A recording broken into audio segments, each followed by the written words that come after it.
Hello, I'm Catherine Cox. I have been a volunteer with the Literacy Council of Frederick County in a number of different capacities, currently tutor training among others, for more than 15 years. We're going to look at ESL vocabulary. Vocabulary instruction usually comes early in ESL language lessons, since your student has to be able to recognize and understand English words in order to communicate in English and to understand what they're reading. So in this topic, we'll examine the general principles for teaching ESL vocabulary. We'll look at various instructional techniques, including substitution drills and total physical response, as well as at some games and activities. We'll also address the challenge of English language idioms.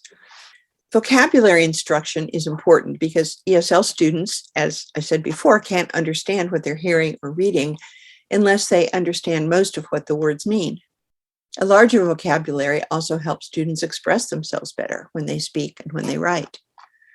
We use our listening and reading vocabularies to receive information, and we use our speaking and writing vocabularies to express ourselves. Usually adults have larger receptive vocabularies than they do expressive vocabularies. Your listening vocabulary is made up of words you understand, but that might not be part of your regular speaking vocabulary. You may not actually use them when you're talking.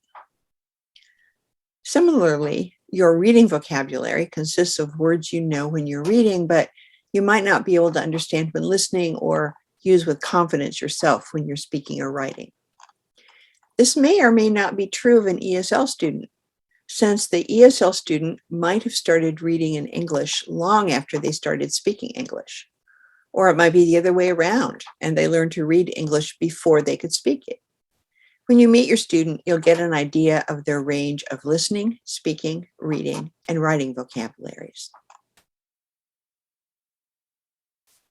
Your coordinator will already have told you something about your student's literacy level in both English and their native language. And you'll work with what particular needs and goals your student has. Do they want a job or a better job? Do they want to read with their children, to pass a driver's license test, or the citizenship exam? Knowing these things will affect your decision about what skills to spend the most time on your lesson, and will also help you decide which vocabulary to teach. The book that you use with your student, whatever it is, will provide vocabulary as a component of every lesson.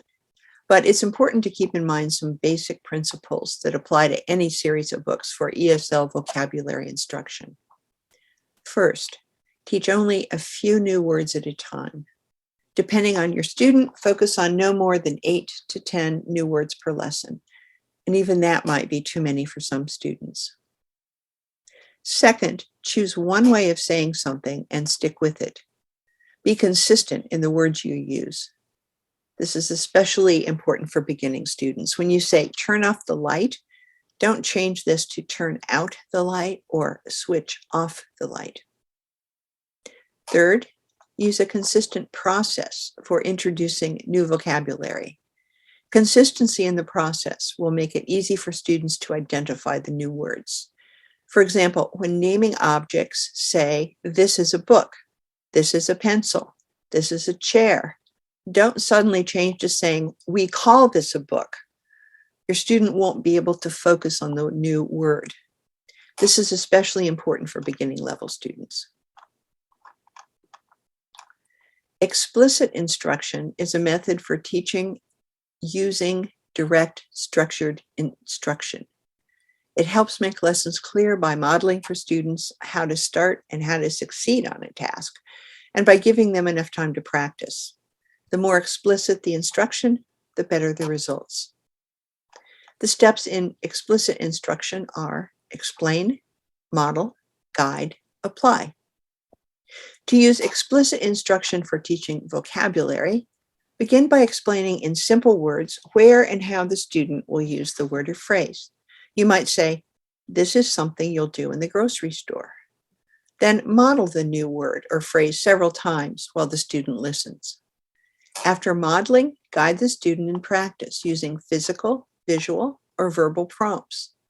Finally, have the student practice gradually using fewer and fewer prompts until the student can produce the words on their own.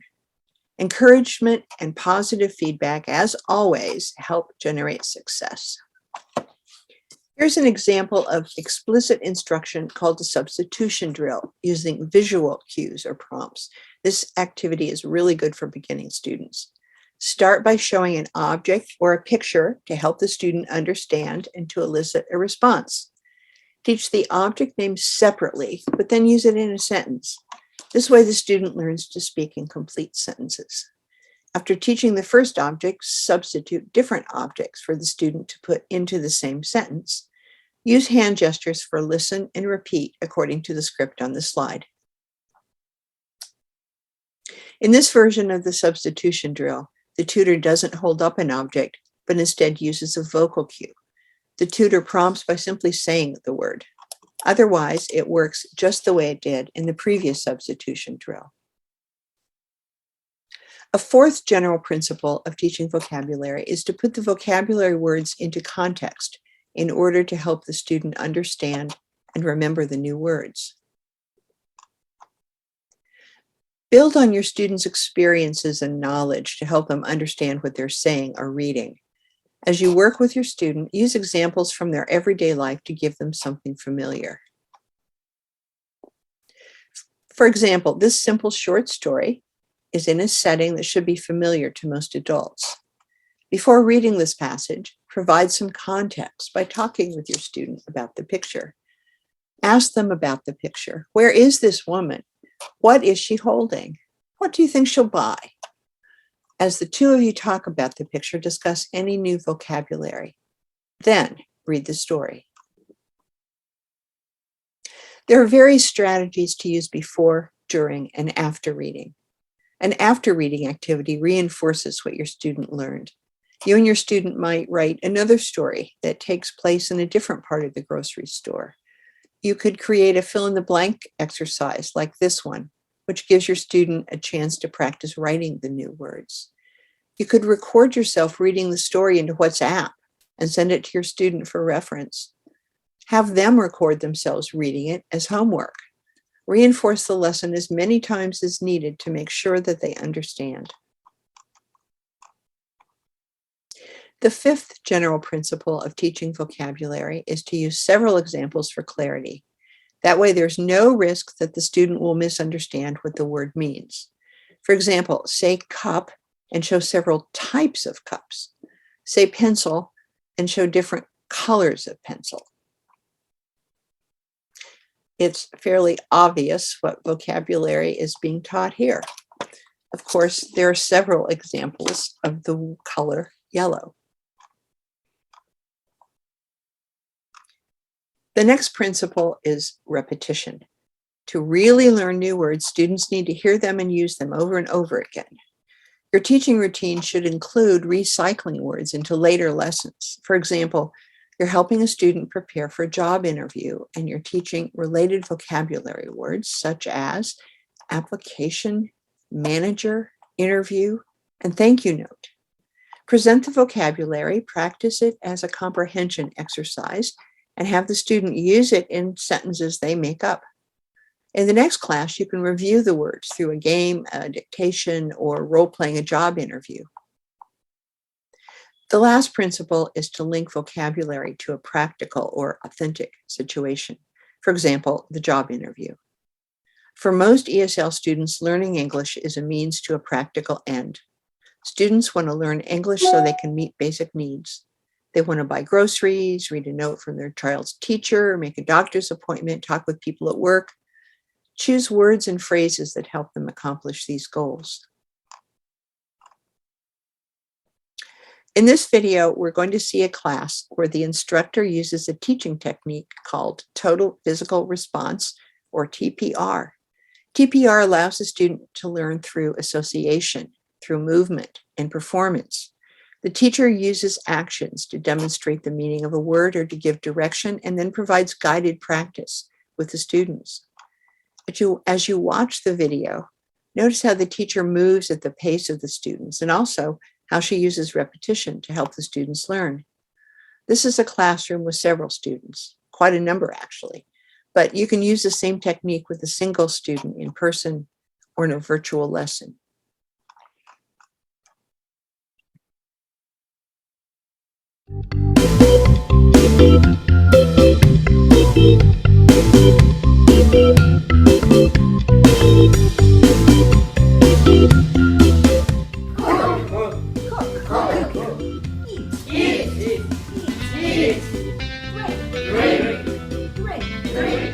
Total physical response, or TPR, is a technique that uses body movement to help students understand and remember new vocabulary. It is thought to lower anxiety and facilitate learning by connecting language to a physical movement. In this activity, teacher Libby Costello uses TPR to introduce and reinforce action verbs.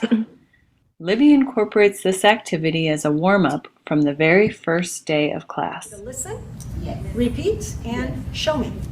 Cook. Cook. Cook. Cook. Eat. Eat. Eat. Eat. Drink. Drink. Drink. Drink. Sleep. Libby starts with 5 verbs. Sleep. She says a verb, acts it out, and asks students to repeat.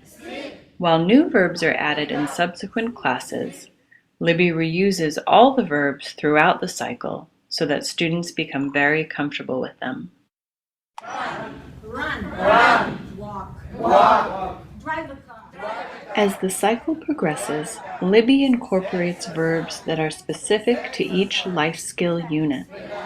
She also expands the activity to include work on verb forms, pronouns, and possessive adjectives. Wash the window. Wash the window. Here, Libby has students practice using the present continuous. I want you to listen, repeat, and show me. Cook. Cook. Cook. Cook. What are you doing? I am cooking. Eat. Eat. Eat. Eat. What are you doing? I am eating. What is With a slight variation, students practice using personal pronouns. Cook. Cook. Cook. Cook. What are you doing? I am cooking. What is she doing? She is cooking. What is he doing? He is cooking. What are they doing? They are cooking. Eat. Eat. Eat. What are you doing? I am eating. What is Isaac doing? She is eating. What is Blanca doing? She is eating. What are Roberto and Berta doing? They are eating. Drink. It is very common to use TPR with commands. By using the imperative form of the verb and adding questions, Libby provides practice with possessives. I want you to listen, repeat, and show me. Write your name. Write your name. Write your name. Write your name. What are you doing? I am writing my name. Good. I am writing my name. Very good. What is Freddie doing? He is writing He is writing his name. What is Daisy doing? She is writing. What are Roberto and Mercedes doing? They are writing Their names.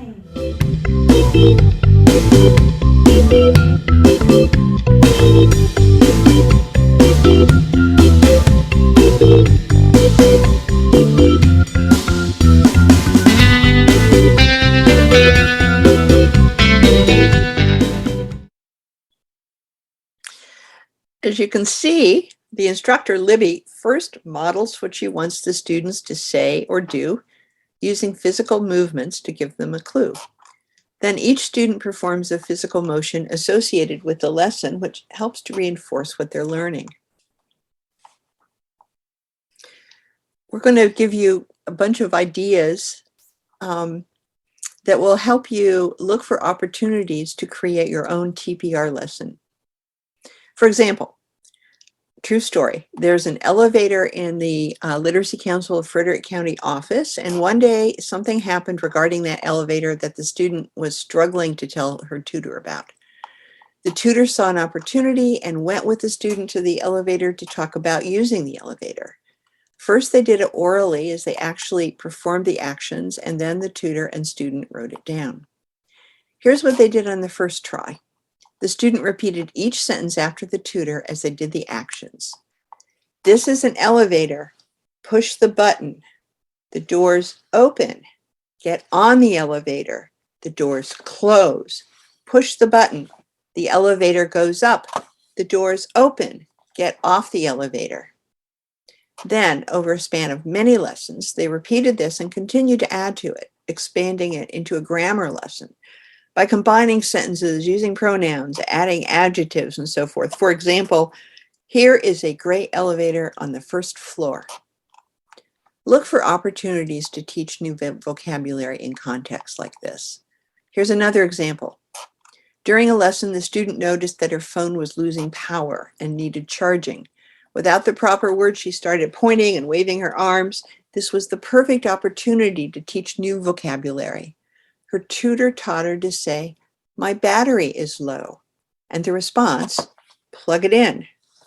In future lessons, the tutor asked, "Is your battery low?" and "Do you need to plug it in order to build on the lesson? Use whatever opportunity comes up to keep your lessons relevant and lively. Be creative. This is really fun to do with your student. Incorporating movement into the exercise helps to reinforce learning. Use your hands and lots of facial expressions, act things out, use props and pictures. Be a real ham. Use your environment. Use things relevant to both your lives. And don't forget to encourage your student to speak English during the rest of the week, not just with you. Games are a great way to teach and practice vocabulary. There are tons of great interactive online games that you can play with your student or that they can play on their own. For example, concentration is played like the regular card game, but the cards are matched sets, with one having a picture and the other the printed word or phrase. There are also many tools online that you can use to customize games so that they fit with your current lessons. Crossword puzzles, hangman, word search puzzles, and others. Here are some more ideas that will help in teaching vocabulary. You can help your student create a personal dictionary. At the top of each page in a notebook, have the student write one letter of the alphabet. As they learn new words or phrases, they can record them on the correct page. The lists become a record of all they have learned, and the growing lists will help to build their confidence. I once used a form of personal dictionary to help my student who worked in a care facility for the elderly.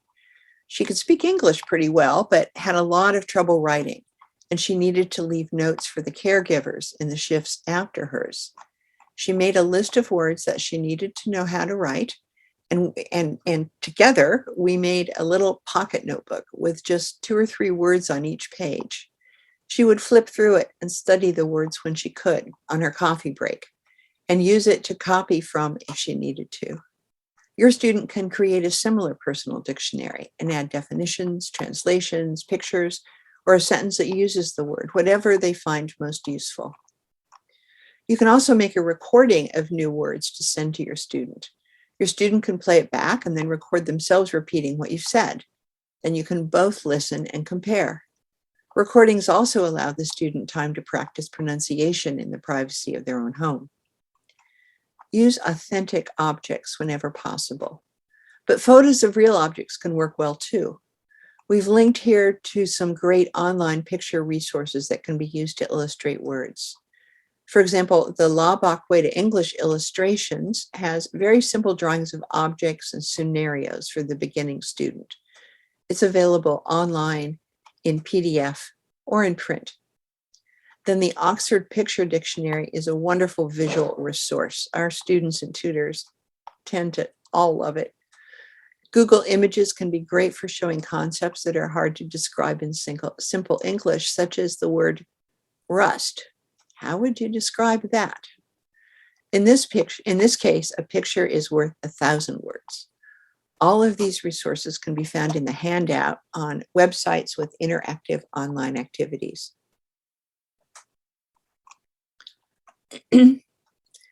Idioms can be challenging for ESL students, but they're also lots of fun to teach and learn. We speak in idioms all the time, but they're difficult for ESL learners because idioms are not literal. Even if a student knows the individual words, it won't help them understand the meaning of the idiom. The key to teaching idioms is to put them in context. For example, a day when it's raining hard would be a good time to say, "Wow, it's raining cats and dogs today." Or, "After all your practice, that job interview will be a piece of cake." Because we often hear idioms in conversations, another good way to teach idioms is to write conversations that include them. Also, you could ask your student about what idioms are used in their own language. This can help them understand the non-literal nature of idioms in English and get them really involved in the process. You can find many resources in the Literacy Council library as well as online with activities built around idioms.